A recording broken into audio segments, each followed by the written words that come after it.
বৈশাখ মাসের হরিশমঙ্গলচণ্ডী ব্রতের কথা। এক গ্রামে এক গোয়ালা বউ সেই গ্রামেরই এক ব্রাহ্মণীর সঙ্গে সই পাতিয়েছিল।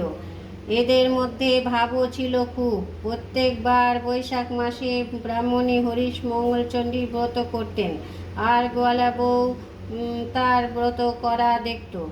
এইভাবে কিছুদিন যাবার পর গোয়ালা বউয়েরও এই ব্রত করার ইচ্ছে হলো, আর সে ব্রাহ্মণীকে জিজ্ঞেস করলো যে এই ব্রত করলে কি ফল হয়। ব্রাহ্মণী তার কথা শুনে বললেন যে এই ব্রত করলে জীবনে কারোর চোখের জল পড়ে না, উল্টে তার সারা জীবন কেটে যায় খুব আনন্দে।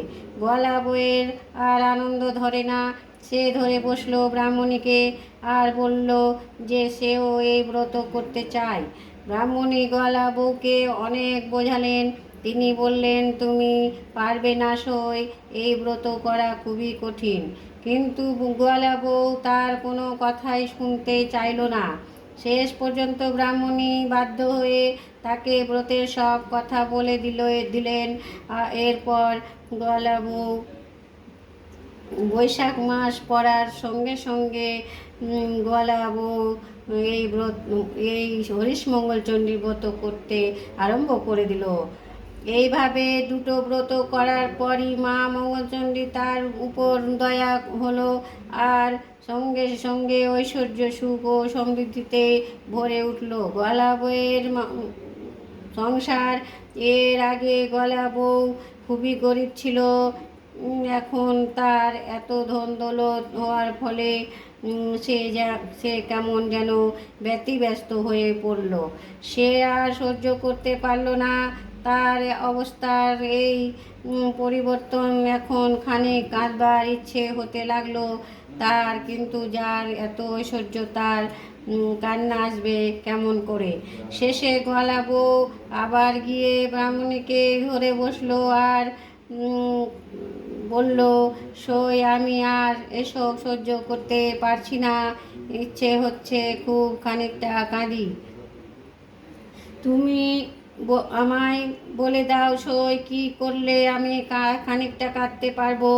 গলা বউয়ের কথা শুনে ব্রাহ্মণী তো একেবারে আশ্চর্য হয়ে গেলেন। তিনি বললেন, সে কি সই, তুমি কাঁদবে কেন? তোমার এমন সুখের সংসার, এতে আবার কেউ কাঁদতে চায় নাকি? এত আনন্দ ভোগ করছো।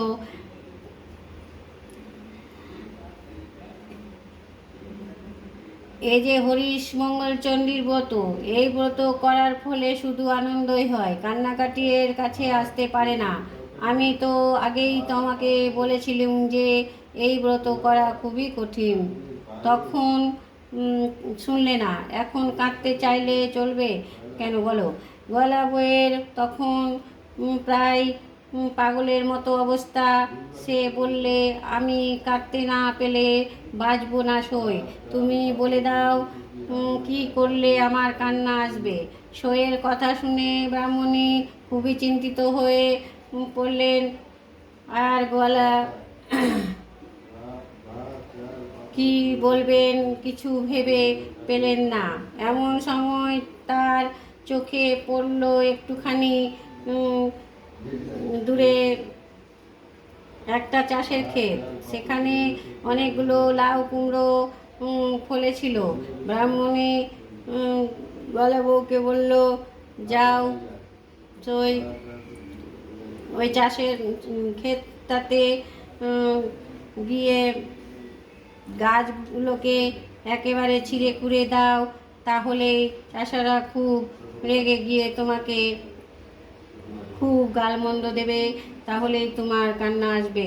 সইয়ের কথা শুনে গলা বউ তখনই সেই ক্ষেতের ভেতর ঢুকে গাছগুলো সব চিড়ে কুড়ে দিয়ে চলে এলো। কিন্তু এতে আসল কাজ কিছু হলো না, বরং ফল উল্টো হলো। মা মঙ্গলচণ্ডীর দয়ায় এগুলো গাছগুলো আবার সতেজ হয়ে উঠলো। আর চাষিদের খুব আনন্দ হলো। তারা গলা বউয়ের কাছে গিয়ে বললে, মা, তোমার হাতে ছোঁয়া লেগে উম, আমাদের মরা গাছগুলো আবার জ্যান্ত হয়ে উঠেছে। তুমি মা সাক্ষাৎ লক্ষ্মী। এর ফলে গলা বউ কাঁদবার সুযোগ পেল না। সে তার সইকে গিয়ে সব কথা জানান। তো ব্রাহ্মণী বুঝলেন যে মা মঙ্গলচণ্ডীর দয়াতে এটা হয়েছে। তিনি তখন গলা বউকে বললেন, দেখো সই, ওই দূরে পাহাড়ের ধারে রাজার হাতিটা মরে পড়ে আছে। তুমি ওখানে গিয়ে হাতিটার গলা জড়িয়ে ধরে খুব কান্নাকাটি করো। তাহলে রাজার লোকেরা ভাববে যে তুমি হাতির দাঁত চুরি করতে গেছো। তখন তো তারা তোমায় খুব মারধর করবে, আর তুমিও খুব কাঁদবার সুযোগ পাবে। কিন্তু এবারেও কোনো কাজ হলো না। গলা বউ হাতিটার গায়ে হাত দিতে হাতিটা বেঁচে উঠল। তাই দেখে রাজার লোকেরা একেবারে অবাক হয়ে গেলেন, আর সব কথা রাজাকে গিয়ে জানালেন। সব শুনে রাজা খুব খুশি হলেন, আর গলা বউকে অনেক ধনরত্ন দিলেন। এবারেও কোনো কাজ হলো না দেখে ব্রাহ্মণী বুঝলেন যে এবারেও মা মঙ্গলচণ্ডীর দয়া করেছেন। ব্রাহ্মণী তখন বললেন, দেখো সই, এক কাজ করো, কতকগুলো বিষের নাড়ু তৈরি করে তোমার মেয়ের বাড়ি পাঠিয়ে দাও। তাহলে নাড়ু খেয়ে